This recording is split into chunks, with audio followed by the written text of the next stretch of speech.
Namaste, viewers. I'm Vibhuti Jha. This is Jaipur Dialogue USA, and welcome to the show. As always, I request you to please like, subscribe, and support our channel and give your feedback. We value your thoughts.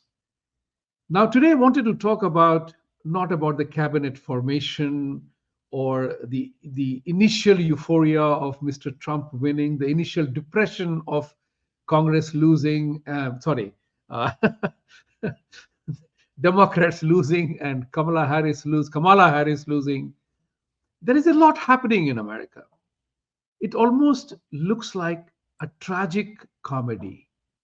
Tragic because the reaction of the loser is not the reaction that one expects from a fellow warrior.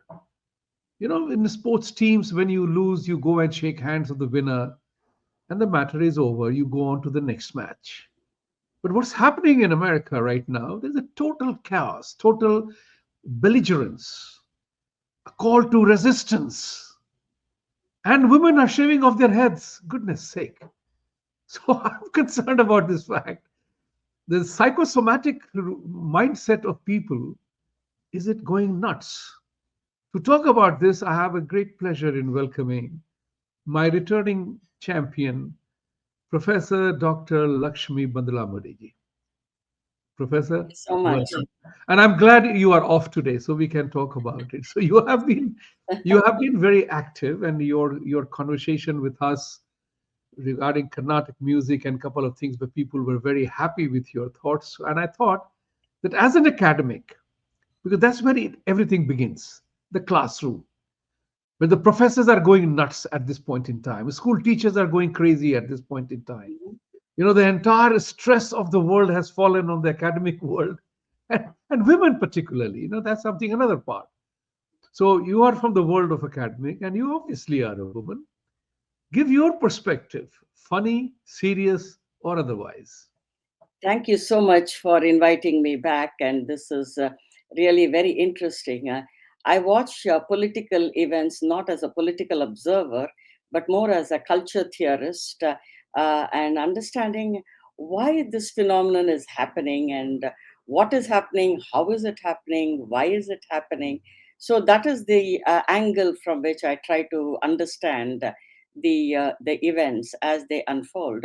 Culture is not a static entity; it is always forever evolving.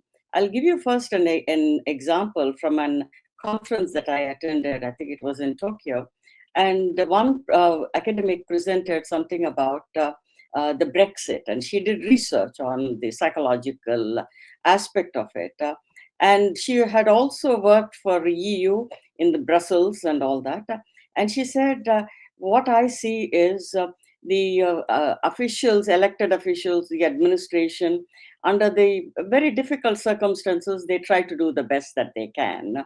But people have become very political. It is leaders are like almost narcissistic extensions of the self. They place the demand. These are really very dangerous trend. And in a way, they are even defining their identity and self-characterization on what their opinion is on the political realm. And then it has become very rigid that if you don't agree with me, you are a racist, you are a sexist, you're a misogynist. This is so. How did this even emerge, right? How did this did not happen overnight. There has been a very gradual build-up of in the classroom or in the academic world in general, where the old forms of Marxism morphed into, from a classless society to genderless society to you name it, and you dump every grievance into that big basket. And then afterwards, you're completely lost as to which one you can even handle. So all these perceived or real aggrieved individuals find their voice into jumping into this bandwagon. And many institutions are actually responsible for that. When you look at the titles of for people who win National Endowment for Humanities grants or American Council of Learned Societies, or even the MacArthur Genius Award, they're all with a certain not what they're even telling you what you should think, not how to think.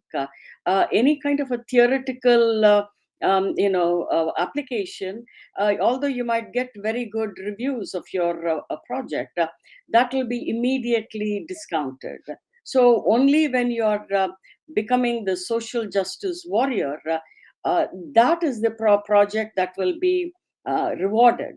So when this is what is being rewarded, and people know how to plug into that, isn't it? So they will do all these research. See, in the past, when I was a graduate student at Columbia and at City University, yeah, the straight line was between Kashmir and Palestine. Today, the straight line is between African American, destiny of African American and Palestinians. So, whether people are even remotely knowledgeable about the history, about the events, about complexities of ethics. When you want to become a social justice warrior, you must know the workings of the society. You must know the complexity of ethical and moral compass. And so when all these things are not taught in the university, and you are pouring out a certain template of ideas, this is what is bound to happen. And therefore now they feel suddenly more and more aggressive and very militant in holding on to their views. And these are all what the universities have created is self-appointed saviors of the world. They don't even know how to save themselves, but oh, I want to save the world.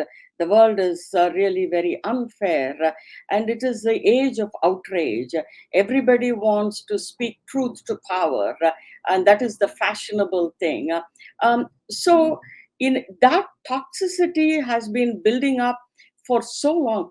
We have to understand universities, 97 or 99% of them are left leaning.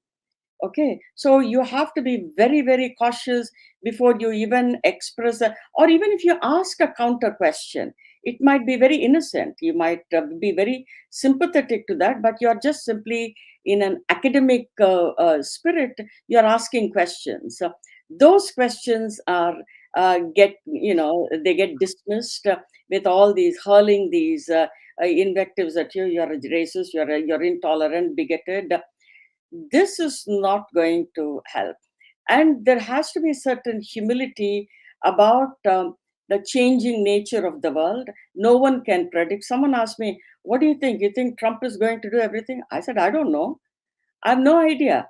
I based on what this is my best assessment, and I take ownership of the choice that I made. But beyond that, I won't be able to predict. All events are subject to spatio-temporal upheavals. Time changes. We don't know what events are going to happen. So when all these complexities are there, as we say in our sukshma dharma, these aspects, when they're not adequately understood, and you get onto this affirmation and repudiation, right, wrong, I am right, you are wrong. This is, the first fatality in all this is um, dialogue. We cannot accept, we cannot acknowledge different viewpoints. We don't need to be them, but at least we should sort of give them a fair hearing, and recognize the merits of it. Go ahead. I'll interject here to ask a particular inquiry. There are certain behavioral things that we see. Mhm. Women shaving off their head, putting on a mask, coming out to protest. Young women, middle-aged women, they are all saying that, oh, if their husbands voted for Trump, we will not indulge in sexual activity until they apologize or whatever. Yeah. It can't be undone. This shows, a very vicious state of affairs in the mind. And you also mentioned that 90% of the academic is driven by left. So at what point in time in America, that you have been here in the world of academics for a long time, did you see that the left began to infiltrate the academic world where they are guaranteed tenure for the rest of their life? And as a professor friend of mine told me, that most of the guys who were leftists, they found the academic world as their very safe refuge, Yes. because they were protected here in the world of academic with the so-called freedom and etc. And they began the onslaught on the minds of the young students to Mhm. brainwash them. So share that thought. When did it all start? How come America was sleeping? You know, one, The powerful country it is, and how do you explain this women shaving off their head and threatening men that, oh, we will not sleep with you anymore because you voted for Trump? That shows not maturity. That shows lunacy. What do lunacy, you say? absolutely, absolutely. You know, I think I was, you know very well that my area of specialty is Russian thinkers. So I was very much at the forefront when these Russian thinkers I'm were surprised coming. the Democrats haven't called you a Russian stooge yet. So I know very well how these thinkers suffered under the Stalin era. I know that very well. Now, this has nothing to. I think if you ask me what my reflection is, I think it after the collapse of Soviet Union, there was no longer to badmouth the communist, but communism started spreading to the Western world, into the academic world, about social justice, about equality, and about. So that is when I think. Now during the Cold War we had James Bond, right, the movie and all that, so that entertained the people. But afterwards they needed something, and secondly, that binary thinking was no longer working anymore. It had hit an impasse.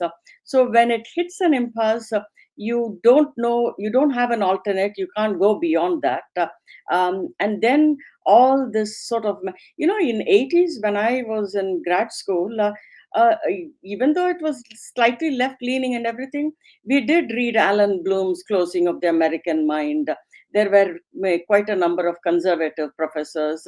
We kind of joked around, but I learned a lot about philosophy of science and many other deep rooted subject matter. But now if you go, it is all about race, caste, gender, sexual orientation, transgender. That is the vocabulary that is hurled, and the solid intellectual ideas. I always thought going into humanities and social sciences and earning a PhD is like the most coveted thing. You give up everything and you just simply are buried in books, and being that scholarly pursuit is a very noble endeavor. That kind of a sacredness, we need to understand, left all over the world, whether it is in India, UK, America, Canada, they're all the same. They speak in one voice. They kind of support each other, and it is kind of cycling the same ideas over and over. There is nothing new. It has sort of lost its you know fervor. Now what else can you have? When the mind is not working, you become histrionic and emotional and hysterical, and say and even the women's studies program. See, the sad part of all this is, when you are just simply not focused on real women's issues. Nobody, UN did not even sort of comment on what was happening in Israel. These women being raped, and there is real violence going on in the world, but then you are completely blind to that, right? And when you said comedy, it is like saying, oh, the queers for Palestinians, and well, you'll be kicked out, you'll be killed, but they just don't get it. So October 7th, and for me, the real moment of awakening was post October 7th. I was shell shocked with what was going on in the universities and the students. I said, oh my God, is this what kind of Frankensteins have we created in the universities? Where is the ability to negotiate? There are many factors. Since I mentioned culture, when children are young, they go out into the streets and play cricket or marbles or spin a top or whatever. Which, when children play by themselves, they will quarrel, but they will also know how to accommodate the kid, because they want their playmates. So that capacity is completely lost. Children are not going into the street sort of and playing the games. So the ability to kind of negotiate, accommodate, uh, understand what is fair, what is unfair, make a deal, that capacity is completely eroding, right? As in fact, it has eroded, I would say. Yeah. Yeah. So, what is it that people? How do they make any intelligent analyses of a complex ethical problem? Yes, do people all like wars? No, I don't like war, but history has been there. There has to be some sort of resistance to the atrocities. How do you not talk about that? How do you just say this is fair and this is unfair? And then this false equivalency, right? Oh, the 1,200 people were abducted, killed, or whatever in Israel, but 30,000 people. This is what the media is doing, right? The number. It is as absurd, Vibhuti, as saying, oh, only Sita Mata was abducted by Ravan and the entire Ravan clan was decimated. That is unfair. Is this dharma? Is this? You brought in the beautiful word dharma. That's very important, and this is where the media plays its role of proportionality. What is proportion, by the way? Like, Yeah. it's if supposing I'm walking on the street and somebody hits me on my head, I survive that hit, and I go and beat the crap out of him. The proportion would be that he gave me the one hit here, I should have hit him back at the same place. Yeah. But everybody forgets the surprise element of that attack. Yes. That doesn't get calculated Yes. because I could have died, Yeah. right? That's where the anger comes in, that he could have killed me with that blow. After Absolutely. that, after that, don't ask me if I pummel you and beat the hell out of you, That's right? right. Because I escaped. Hmm. After that, whether you die or live, it doesn't matter to me. That's where the proportionality argument gets vitiated. Yes. But coming back to the campus part, which is what is a matter of big concern, Hmm. the Columbia University just held a mass, a mourning for the Hamas chief who was killed by Yeah. Israel. Hamas chief, Yeah. not a Palestinian, an ordinary Palestinian, Hmm. but the guy who was the mastermind of the whole thing was killed, and they had a sit in prayer for him in the campus. My question is, have we lost our sense of freedom? Are the opponents of freedom using freedom as the fault line of democracy? Because they, in their dispensation, will not grant you and I any freedom. No. None whatsoever. I say this unequivocally. But they demand freedom in our society. How Official. weird is that? And how is the Columbia University, all the Ivy Leagues, so to say, at $96,000 fee, they are making mockery of education. It is very true. I mean, when I finished my grad school, I too wanted to be part of a elite institution, and it's a normal dream that you Yeah. have. But today, I've said, okay, this is really a blessing for me. Somewhere, Lord Shiva came and protected me and said, "This is not for you." And I really am very thankful, and I mean it in all sincerity. The more elite an institution, the greater is the indoctrination, I would say. For that matter, being I am very active in going to many academic conferences. First and foremost, for more than many decades, we haven't had any theoretical breakthrough in ideas as to how to make sense of this changing world. We only want to evaluate, judge, and fight, and but we are not understanding the world.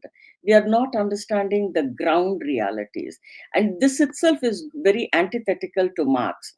Marx's philosophy was dialectical materialism, the material world, the ground reality. Even Marx must be turning in his grave when, if he sees this. And the extension of that particular hierarchical, the oppressor and the oppressed, has now moved on to all other problems. In fact, there are many actually African American students who say they are more fed up with this nonsense. Because in the classroom, I see it. I said, they don't want condescension. They don't want to be pitied. They want to have a fair share. So, in many ways, this is going back to another form of racial inequities, another form of misogyny, or another form of whatever. Uh, I too earned my first. I was the first one in the CUNY Grad Center to earn a certificate in the grad, along with my PhD in women's studies. But there it was a very different kind, where we actually spoke about what empowerment of women. But it was never something to sort of reverse kind of you do exactly what the man did to you, or something like that. This is distasteful, because we have male friends, we have fathers, we have brothers, we have nephews, we have sons. How are we going to sort of deal with the fairness of the situation?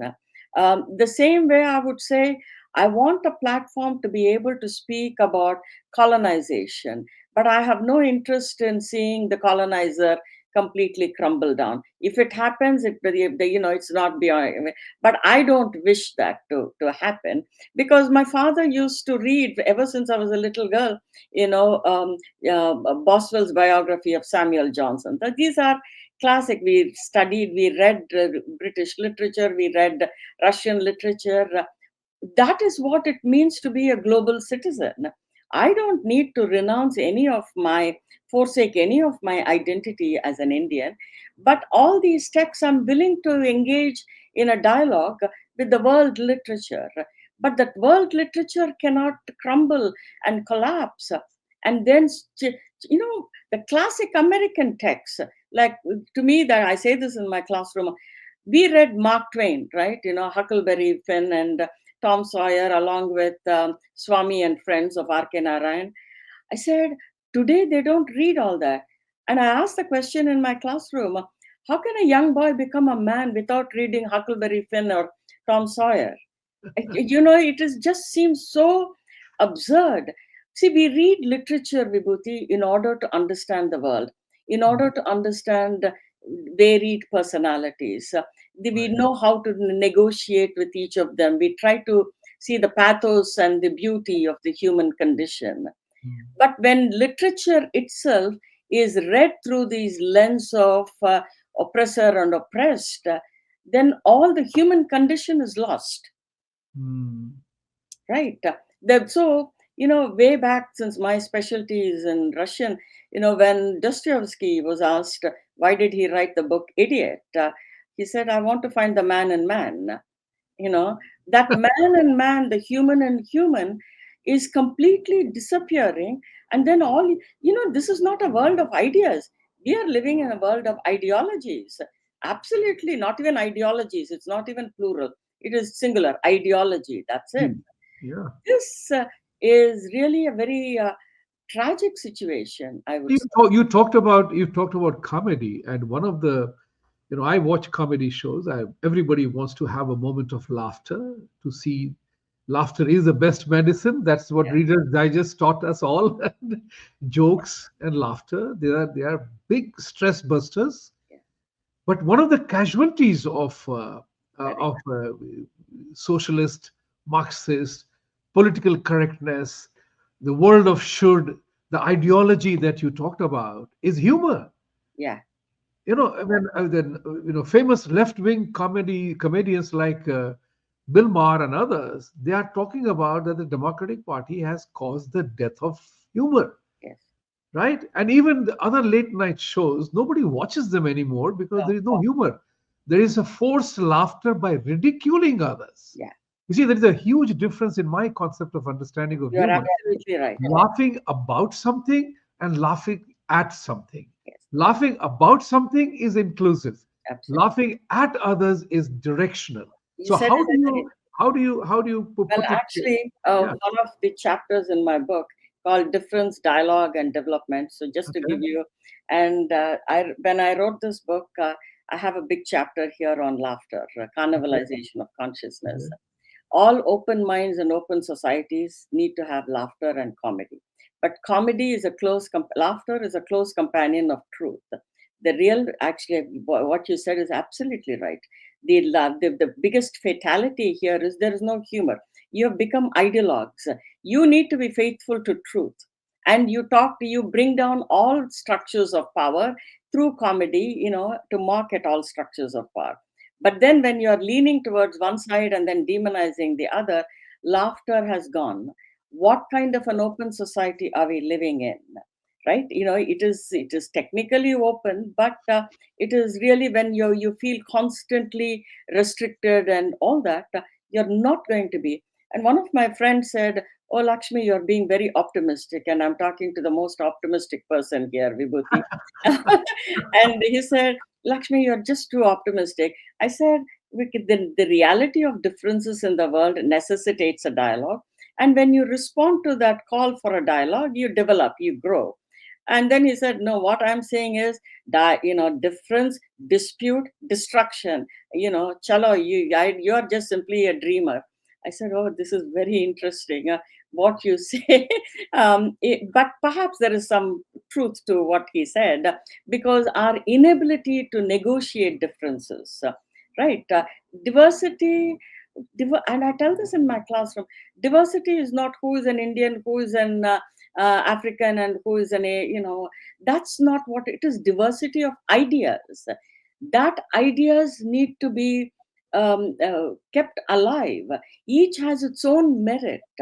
I teach so many philosophies in my classroom, and I want them to understand, and I want them to engage with each of it for its own internal merit. When that is lost, you see, in universities, Vibhuti, it is very, they will say, "Oh, let's promote some social justice warriors. Doesn't matter what their GPA is." This is nonsense. GPA, no need. Oh, you only want. Why are you, sort of creating these confused minds? Why are Right. you creating these confused minds? Right. You know, No, this is because this. You're totally right. You said about that. Discussion, diversity is about different opinions, the acceptance of different opinions, because we can't categorically say that Andhra idli is the best idli in the world, I and know, Tamil and Kannada and Kerala idlis are inferior to that. yeah, Or the aloo ka sabji that Biharis make is much better than made anywhere else. You can't do that. no. And likewise, I also say that freedom of speech is not about standing in the garden and talking for 2 hours. Hmm. The freedom of speech is all about making inquiries to know, to inquire as to how, what, when, where happened, what happened, right? Yeah, This is what freedom of speech is. That if I cannot say that Andhra gunpowder is an unnecessary element in Italy, yeah, that's my foolishness or my lack of wisdom, right? absolutely. So this is where the acceptance is the key word, and there is no acceptance in communist ideology at No, all. no, It none. is, as you rightly said, it's ideology. It's not ideas anymore. And we have enough evidence. What happened in Soviet Union, all these thinkers that I engage with, a number of them, Vibhuti, just to give the name for your viewers: Mikhail Bakhtin, Vygotsky, and I practically grew up with Dostoevsky, and these things were discussed. My father used to discuss them during lunchtime or dinner time, and so we learned about these things along with Mahabharata. So when you are not engaging with that very diverse opinions, you are completely lost. You don't have the tools, you don't have the interpretive categories to be able to make sense of the world. And this is a very, very sad thing. In fact, when I convened a conference in Gandhinagar way back in 2013, to bring the Russian thinker, because India is best suited to talk about diversity and all that. Anyway, to make it and I wanted to invite somebody Russian who knew both Indian intellectual traditions and the thinker that I mentioned. And he said it straight. Said, Lakshmi, I've been to Jadavpur and JNU. I'm sure the viewers don't attack me, but this is what he said. He said, they don't know their own traditions. They don't know, Marx. It is very bad. It is very bad, in his Russian accent. And initially, I was not even offended. I felt kind of hurt by this. I felt saddened by it. That would be the right word. Is this the state of affair for a civilization that has, so much intellectual? And coming to the American, I always say this in my classroom. One of the finest letters are from President John Adams and Thomas Jefferson, and I go back to that book all the time. Where is that world of America? They were like North Pole and South Pole of the revolution movement. But they were able to accept each other's differences, very different, different in temperament, difference in personality, difference in, but they were able to write letters for 50 years after the independence. Where is that culture? Where is that civilization? Talking about culture and civilization, a perfect point where I wanted to ask you this question is that one of the things that happens in a communist society or the currently democratic run society, that in the name of women, Yeah. women are being run down. Oh, yes. Women are being humiliated. Yes. Women are being treated as an object, as if it is an election bait. Yeah. Everything has been made as an issue by Democratic Party, and I feel sad about it. Yes. More than anger, I'm saddened by this state of development because Kamala Harris was a woman, Yeah. and she didn't have the courage to say that, hey, transgender men cannot participate in women's sports. Absolutely. Look at that. I mean, that transgender men cannot walk into a woman's locker room or restroom just because he or she or it feels like it. Yeah. This is such a subjugation of women's existence, being in a God given world. God made both male and female species around the world. Mm-hmm. Is anyone less inferior or superior to the other one? The Absolutely. answer, in my opinion, is unequivocal no. No, absolutely. Because in our faith, we have the words called Ardhangini and Ardhanarishwar. We respect that. The whole embodiment of Shakti is women. Adi Shakti is woman, coming together. For the Western society and the monotheistic faith, women have always been treated as an object of desire.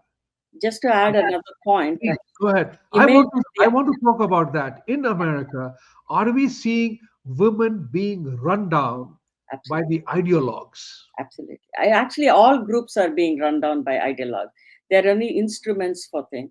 One of the things in our Ardhanarishwara image, the male and the female, they retain their form and they're not completely losing their form. Yes. That is important to bear in mind. Each is in its own right is Shakti power, and it has its merits. What is happening in this gender fluidity is this is not the Ardhanarishwara concept. Right. I don't even know what the hell that is. I really don't know what it is. And you can't even you get into this pronoun. Imagine in a university, a 20-year-old, 30 coming in, oh, you can't say he or she, people will get offended. You can't say step up to that. What if that person is on wheelchair? Well, step up is a metaphor. It is not, you see here, these are not just literally an eye and an ear. We are talking of they want to dictate terms. This is madness. Who is dictating terms? And everybody is just simply sitting through those one more sensitivity training. People are telling it's just they want to puke. They can't handle it anymore. These because this is virtue signaling. This is happening across, even in families. Children are dictating terms for. I don't know. This is really not a workable situation. It is tearing the fabric of society very bad. I'm not saying anyone should be discriminated, But this whole thing of justice for everyone, this, that, it has become a political slogan. Empty, the meaning is detached from the word. Meaning is detached from the word. That's such a fabulous way to define Yeah, that, because when you play with the words, and I always say words matter. yeah, Words change people, words change minds, and minds absolutely. move mountains. I always say Yeah, that. yeah, And at this point in time, I'm seeing that the left ideology. I remember on Jaipur Dialogue, in Delhi Conversation, I remember there was one Dr. Rajiv Mishra, if I remember correctly. He had opined that the left communists no longer need political power. They have already that's correct. infiltrated the minds of children, Yes. minds of students through the academic world. They don't need political power. They are coming to power. Because They're that's saying, exactly what Nehru did and Indira Gandhi did by by recruiting these leftists into the academic, Ministry of Education, right. and therefore they can now control the mind. I'll give you another example right here in America. Professor Amartya Sen teaches at Harvard University Divinity School, and it has nothing to do with divinity. They don't look into any kind of religious text for them, for the students, and for the left. They have pushed God out, and they themselves have positioned themselves as gods. So when his take on the Bhagavad Gita is that he uses the very Kantian. This is a philosopher, saying that deontological and consequentialism. So he brings in these terminologies Yeah. and says that. Arjuna in his Arjuna Vishada Yoga, right, despondent state, he was more considerate to the consequences of war, whereas Krishna, Bhagavan Krishna, was, absolutist dharma must be upheld. And he concludes that the consequentialism of Arjuna carries more merit than all the 17 chapters of Bhagavad Gita is a, you know, Is that what he teaches? he wrote, and people have th- I mean, I'm just trying to tell you, if somebody of that stature and power is, see, we even at a psychological level, Vibhuti, people talk all kinds of nonsense when they're in a despondent state. They try to justify their own melancholy and all that. Do we give merit to it? Is that, I mean, in Arjuna Vishada Yoga, Arjuna is actually lecturing to Bhagavan Krishna. And Bhagavan Krishna says, Kutasva Kasmalamidam. When did this gutter like thought come into your head? Where is that? Right? And you are talking like like a pandita. That's what happens when people are in that kind of a despondent state. So even as a pure psychological matter, it carries no merit. And if you're going to be teaching this, and if this is the kind that is being sort of advanced, how are people going to? So they think that they are the self appointed saviors of the world. Forget about God. They are so they have positioned themselves. That, Just imagine this man, Amartya Sen, was the chancellor or whatever of Nalanda University, newly constructed, and I'm glad he's not, yeah. because he would have said that Bakhtiar was correct in demolishing, because he was bringing about a new cultural revolution, educational No, revolution. none of these very big names in the academic world, even of Indian origin, they haven't said a word about what is happening in Bangladesh to Hindus. Not a word, not a word. They are talking, oh, the rights and this and that. Would be so screaming from the top of their voices. No one says a word. How slanted can this be? How tilted can this be? How obscene can this be? Right? You Yep. know, when this is what carries weight, we have to question. Look, I think that after October 7th, all the presidents, they didn't even sound like leaders. Right. I'm sorry to say this so publicly, but they did not even sound like educated people trying to say something. Right.